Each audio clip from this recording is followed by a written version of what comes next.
দুইজন police officer থানার duty শেষে বাজারে কিছু খাবার কিনতে যাচ্ছিলেন। হঠাৎ মহিলা পুলিশ অফিসার লক্ষ্য করলেন কিছু একটা গড়বড় আছে। তিনি দ্রুত পাশের একটি রেস্টুরেন্টে গেলেন এবং কাছে টোকা দিলেন। ভেতরে বসে নুডলস খাচ্ছিল এক ব্যক্তি। মুখ তুলে তাকাতেই স্পষ্ট হলো সে আসলে সেই মোস্ট ওয়ান্টেড অপরাধী যাকে পুলিশ অনেক দিন ধরে খুঁজছিল। অপরাধী হঠাৎ উঠে দাঁড়িয়ে দৌড়ে পালালো। মহিলা পুলিশ সাথে সাথে তার পিছু নিলেন। বাইরে থাকা পুলিশও দৌড় শুরু করলেন। এভাবে মহিলা পুলিশ অপরাধীকে টানা 10 কিলোমিটার দৌড়ে একটি অন্ধকার গলিতে আটকালেন।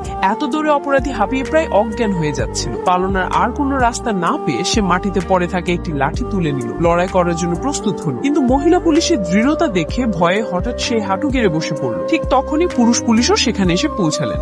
মহিলা পুলিশ একটু অসতর্ক হয়ে পিছনে তাকাতেই অপরাধী সুযোগ নিয়ে তার হাত থেকে পিস্তল ছিনিয়ে নিল এবং তাকে জিম্মি করলো।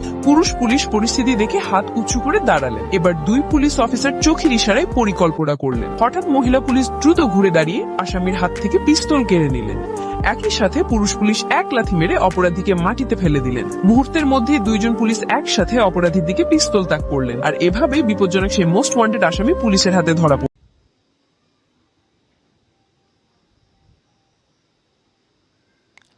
আপনাদের জন্য নতুন একটা ভিডিও নিয়ে আসলাম। ভিডিওটা ভালো লাগলে অবশ্যই লাইক কমেন্ট শেয়ার করবেন এবং এরকম ভিডিও আরও চাইলে অবভিয়াসলি চ্যানেলটা সাবস্ক্রাইব করবেন। তো পাশে থাকেন। ধন্যবাদ ভিডিওটা শেষ পর্যন্ত দেখার জন্য। আবারও ধন্যবাদ। তো ভালো থাকেন, সুস্থ থাকেন।